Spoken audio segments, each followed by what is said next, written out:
What's going on, everybody? Welcome to the video. A couple days ago, I got some pretty bad news. Well, I got strings of some not so great news, things that kind of knocked me off my mood.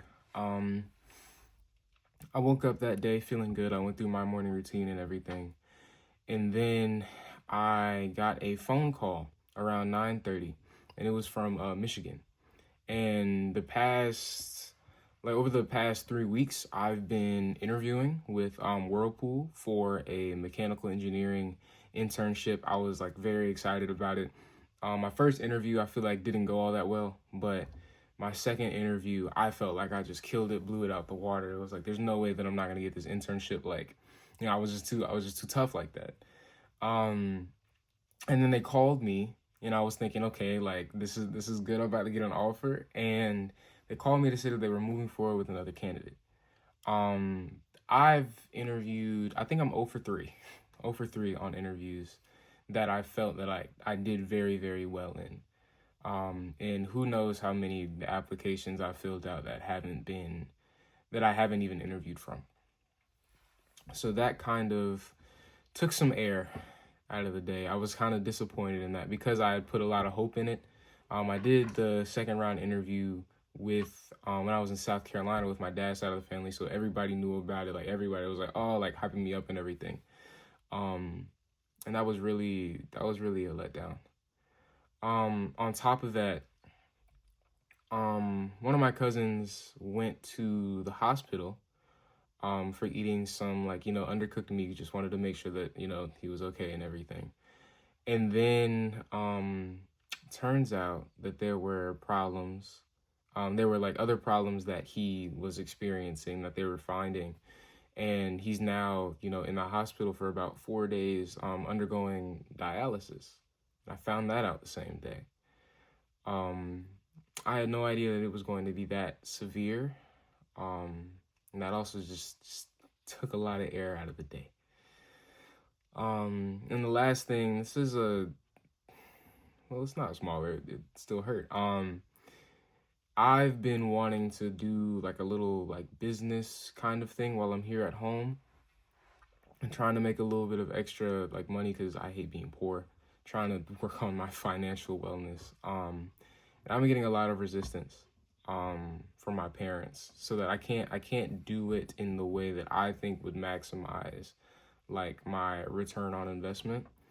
And there have just been hurdles popping up here and there, and that's been kind of frustrating because I just really want to get the ball rolling so that I'm not, so that I don't feel like I'm wasting my time. Because I'm only here for so long, and I want to actually do something that I can be proud of. I want to make some money. I want to start a business. I want to like tap into the entrepreneurial spirit. But I've been having a lot of pushback with that. Um, Got my notes. And I thought about all of this in the context of this year and just how much it has sucked. And I felt myself sinking a little bit. Like, I've been very happy on this protocol, but then it was that day I was driving in the car and I just began to like sink into like a little bit of sadness, like saying things to myself like, oh, like this year has sucked. Um, your life has sucked in some ways. And it sucks now, it's going to continue to suck, and it's not going to stop sucking. Those were the kind of thoughts that I was like having in that moment. But after a while, I was able to kind of like get a hold of myself and ask myself like really kind of engage with those feelings and not just feel them. Because there's a certain point where, you know, you go from just spiraling, feeling your emotions to being able to, okay, like I've sat with these for a little bit. Let me start to think and evaluate if this is true. And it's important that you jump out of the loop, you jump out of the spiral when you have the opportunity to. So when that opportunity presented itself, I asked myself, what could I be grateful for in this situation? That right there instantly shifted my perspective. I was in the car driving and I was like, if I have a car, I can DoorDash. I can DoorDash. There's always a way to make money. There's always a way to make money. My cousin's he's gonna be in the hospital for about 4 days. But then after that he'll be out. And hopefully things should be able to smooth over from there. But he's not in there indefinitely. He's not bedridden. Like he'll be okay. And then thinking about the internship, like I have so many more applications that are still under review. So many potential yeses. And so many more applications I can send out that could become yeses. Like I couldn't, and even more than that, I thought to myself, like, why am I getting so upset over something that, to be completely honest, was not mine to begin with? Yes, I had hope in it, and to be let down from hope is 100%, like, that's a painful experience, right? But at the end of the day, like, in reality, nothing changed. I didn't have an internship before. I interviewed for one, but just because I interviewed and interviewed well did not mean that I had it. So when I sit there, I ask myself, okay, nothing really changed. My cousin is going to be okay. Or like, it could be so much worse. And I have options. That's a pretty good reality right there. And that reminded me of something that I heard Alex Hormozy say, which is, when bad things happen, play out the scenario in your head where you win at the end. So if my life was a movie, if both of our lives were movies, right? And we sit and let's say that this is the beginning of the movie. I always treat it as though like right now is the beginning of the movie. It helps because I'm young, but I feel like this would be good for anybody at any age. Imagine that your life right now is the beginning of the movie. This is the setup. Your inciting incident happened. Whatever bad thing happened, it's at the beginning, right? And at the end, there's always a happy ending in the movie. There's almost always a happy ending. And in the cases that it isn't a happy ending, that's just not your story, that's somebody else's. But your story has a happy ending at the end. So you imagine, okay, what would it take? What would that story look like for someone to take these things that have happened in the beginning and then make it so that the ending is happy and beautiful?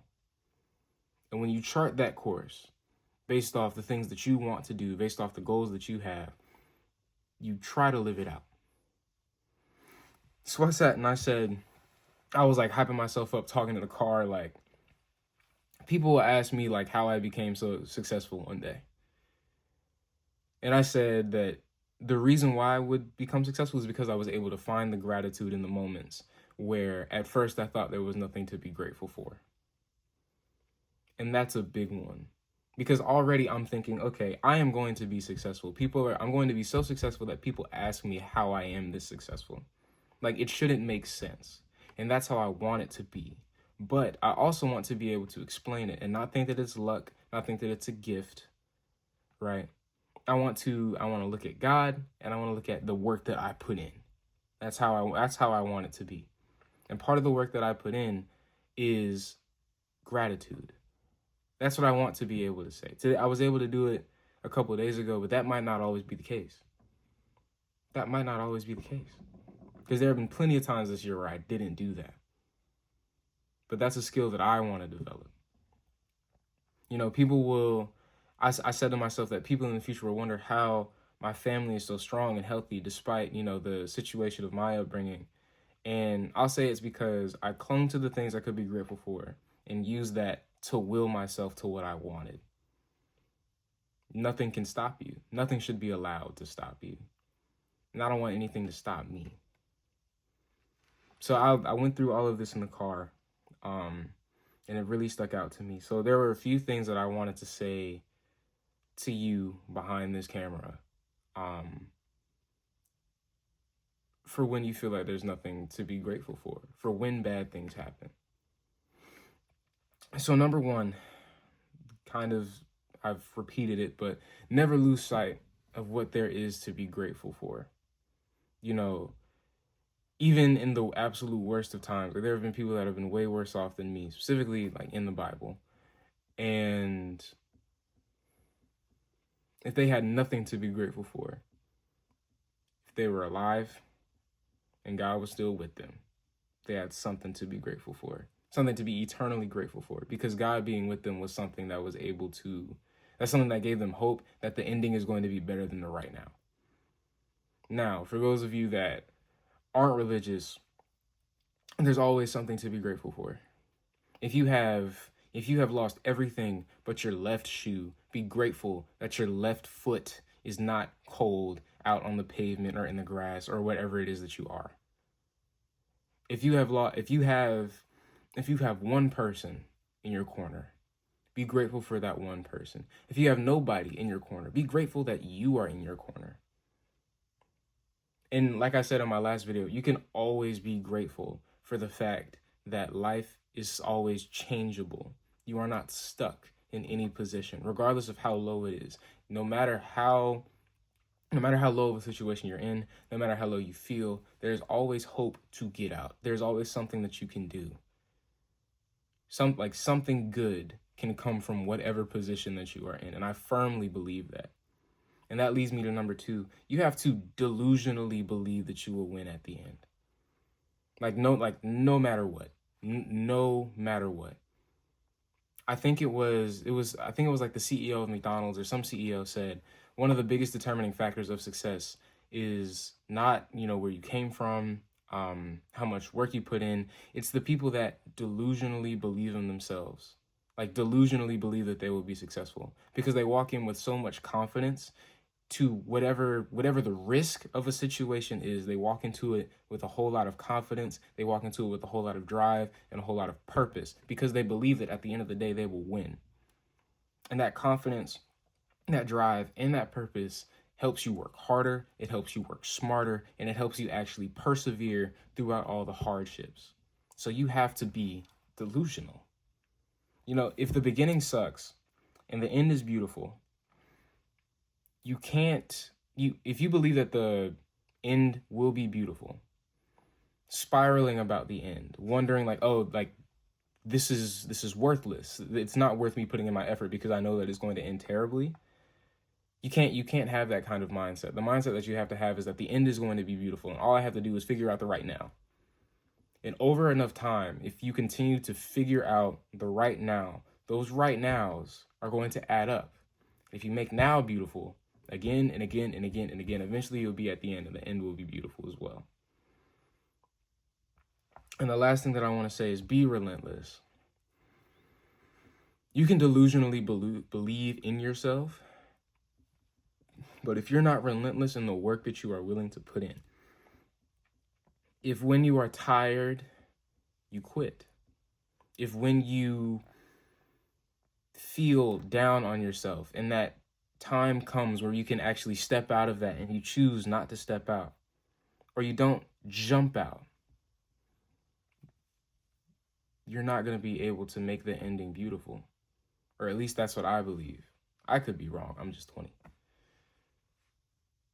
Just a guy with a phone and a camera. But no, be relentless towards your goals, towards the things that you want, because that's going to be one of the things that helps you be successful and helps you get out of whatever state that you're in. I think that's all I got for today. I'm going to see y'all.